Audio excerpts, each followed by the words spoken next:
I now get to introduce somebody without being scared of them, which is great, because normally Juxtaprose scares the hell out of me. You ready to go, sir? Friends, a little poetry by Juxtaprose.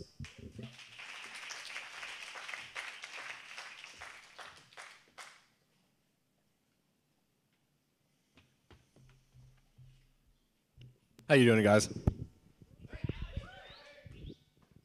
So tonight, I decided that I'm going to do something a little different. I'm actually going to read you guys some of my poetry. I figured we could probably take a little break from the children dying and having their eyes ripped out and so on and so forth.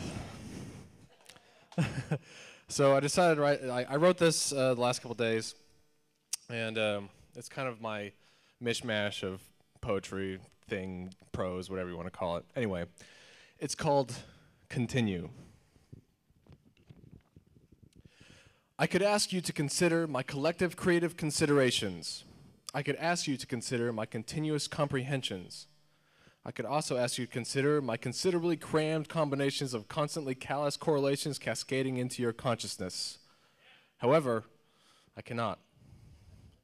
Instead, I ask you to consider to continue your movement forward, to continue outside of our herd, or better yet, their herd, marching, scraping their feet against concrete floors with a sound that resembles the slamming of doors, to continue beyond parameters unfairly placed upon minds that have no boundaries, continue to create diameters that extend further than even sound carries, to continue forging a path with your bare hands instead of following a framed, fragmented fallacy, to continue writing your own independent happy ending rather than settling for a cliché mass-produced travesty.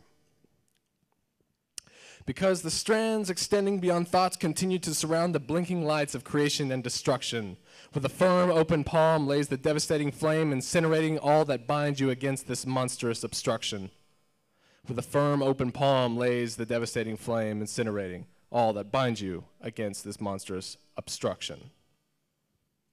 Like buildings we built to scrape slices of the sky, we extend our hands upward to find our place within the unlimited. These visions surrounding the silence we refuse to listen to will remain locked within its cage to all they have not spoken to. And we are the ones who hold the key. An ethereal liquid evaporating into a scarlet sunset comprehended by craniums capable of consideration. So consider this. Continue. Proceed. Persist. Persevere. Carry on. Continue. For the malicious magma of obsidian thoughts seeping their way through the armor of comprehension have no universal value in a minimally extended lifetime such as ours. For the purpose of creation is what gives us power. For the curtains of devastation is what makes us dour. While it is human to suffer, it is also human to heal, to reconnect, to redesign, to realign, to recreate and reestablish, remember, redo, redeem. To remind yourself of the importance within sight that your eyes hold and the balance of touch within your skin. Collapsing beneath the fatigue of battle against all seems the easiest way and is the choice taken by many. For the conflict between the brain against the body is not one fought easily, and the world war of one against all is no exception. For this we all fight. We all wage conflict towards the unending struggle to maintain composure. Some will fall, but I stand here asking you to stand with me. The greatest ease is to accept suffering as a way of life. But the greatest victory is to create contentment in the shrapnel of life that you have been given. To find yourself beyond that which is deemed necessarily detrimental. Deciding dedication to dexterously disconnect from dreaded dichotomies dumbing down and drowning you in displeasure. To simply live beyond the veil. I am no teacher, and I am no preacher. But a soldier continuing an incline up the treacherous mountain we have come to know as existence. And as I pass by you sitting, settling on the side of the border you have accepted as high enough, may my words lift your feet back upon the ground to continue forward with me. To breathe life back in within your desire to see the peak of the mountain. Our fluctuating framework finds us failing from finite to finite, but fortified by failing fragments of fleeting fortitudes, feverishly finding fail-safe fixtures.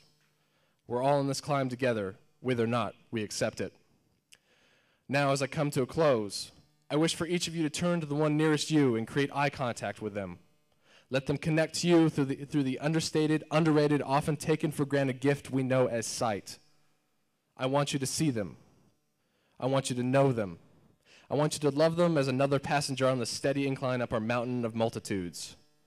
And in this moment, may your lips move forward to form the words, to consider, to continue, to consciously connect considerably to the continuation of contentment within calamity and chaos, to continue, to continue, to continue. Thank you.